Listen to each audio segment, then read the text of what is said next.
Assalamualaikum warahmatullahi wabarakatuh. Bismillah walhamdulillah wassalatu wassalamu ala rasulillah wa ala alihi wa sahbihi wa mawalah amma ba'd. Nawaitu ta'aluma wa ta'lim wa tuzakira wa tazkir wa naf'a wal intifa'a wal ifadata wal istifadah wal hassa ala tamassuki bi kitabillahi wa sunnati rasulih wa da'a ilal huda wa dalalata alal khair ibtigo'a mardatihi wa sawabihi wa qurbih. Anak-anakku sekalian, siswa dan siswi Madrasah Sanawiyah di kelas 9, apa kabarmu? Salam jumpa kembali, salam sehat, tetap semangat. Mudah-mudahan kita semua berada dalam keberkahan Allah Subhanahu wa taala. Kita lanjutkan pembelajaran kita pada saat ini, yaitu memperagakan gerak tarik kreasi. Jadi kita disuruh ngeragain nih gerak tarik kreasi. Silakanlah latihlah, bukan hanya TikTok kan saja kamu latih, tapi tari-tari yang sifatnya tradisional juga bisa kamu latih secara individual, karena sesungguhnya sekarang tuh banyak panduan-panduan. Kalau kita mengikuti panduan-panduan amat sangat banyak, dan itu merupakan salah satu kemudahan kita di dalam belajar di era modern ini. Jadi sumber rujukan bukan hanya jadi dari guru, tapi bisa dari tayangan-tayangan, sehingga mengasah kemampuan kita, mengasah minat dan bakat kita. Jadi banyak jalan menuju Roma, istilahnya begitu, untuk mencapai satu titik prestasi yang kita inginkan. Jadi tidak ada alasan buat kalian, gurunya menyampaikan jarak jauh, tidak ya, tapi semangat untuk kita berubah, mencari sesuatu dan mengasah kemampuan kita, karena memang era sekarang era seperti itu. Nah, jenis penyajian tari kreasi, anak-anakku sekalian, di halaman 40 itu pertunjukan tari kreasi secara penyajian itu dapat kita bedakan. Ini sudah dipelajari sebenarnya. Ya, penyajiannya ada dalam bentuk tunggal, ada bentuk tari berpasangan, ada bentuk tari kelompok, atau bisa dengan drama tari atau tari bertema. Jadi itu bentuk penyajian dalam memperagakan gerak tari. Nah, tari tunggal adalah tarian yang memang dibawakan oleh hanya satu orang. Jadi kalau tari tunggal itu dibawakan seorang, ya.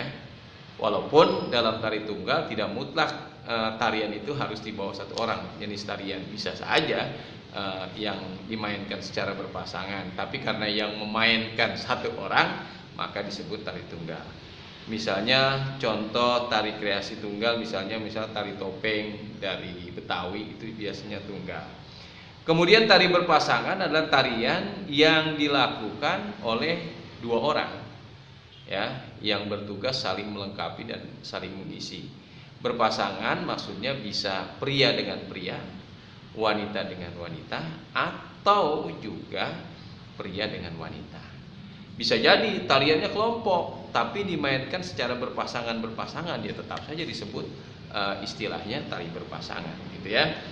Kemudian untuk tari kelompok, ya, adalah tari kreasi yang dimainkan secara kelompok. Misalnya ada tari payung di Sumatera, ya di Sumatera Barat, yang diciptakan Huriah Adam.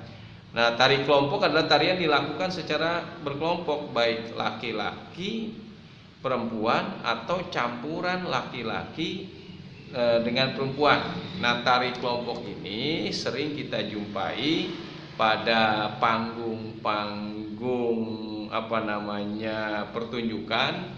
Contohnya misalnya tari kelompok centek manis, ya, dari Betawi, atau burung enggang dari Kalimantan, atau tipa dari Papua, atau misalnya yosim pancer dari Papua juga, atau tari belibis misalnya dari Bali. Itu termasuk kategori tariannya tari kelompok. Sedangkan drama tari merupakan penyajian tari yang memiliki desain dramatik, atau ada desain dramatik yang kerucut ganda. Desain dramatik kerucut tunggal artinya dalam pertunjukan hanya dimiliki satu titik klimas. Jadi tariannya itu ada plotnya gitu, dari A sampai B. Jadi misalnya tari-tari legenda masyarakat, jadi ada unsur ceritanya, itulah tari drama tari namanya. Kemudian misalnya contohnya Matah Ati yang bersumber pada gerak tari gaya Mangkunegara. Kemudian drama tari merupakan bentuk kreasi yang bersumber pada tradisi Jawa Tengah, ya. Pada peragaan drama tari selain menguasai secara aspek gerak, juga secara ekspresi seorang penari harus bisa memeragakan itu. Ini disebabkan dia menjadi mendukung kita yang dibutuhkan dalam menerjemahkan naskah yang menjadi gerak tari. Kemampuan menyanyi juga ini sangat diperlukan oleh tokoh-tokoh dalam memainkan tokoh-tokoh tertentu. Misalnya karena dialognya biasanya dilakukan atau diselingi dengan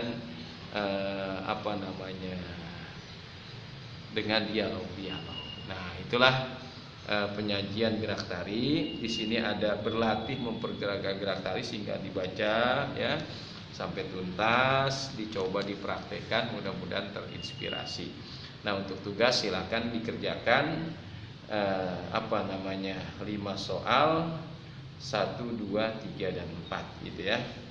Dan silakan juga dikerjakan di halaman 43 penilaian harian 5 soal. Jadi semuanya 10 soal dikerjakan. Selamat mengerjakan, selamat berjumpa lagi pada pertemuan yang akan datang. Tetap semangat, salam sehat. Assalamualaikum warahmatullahi wabarakatuh.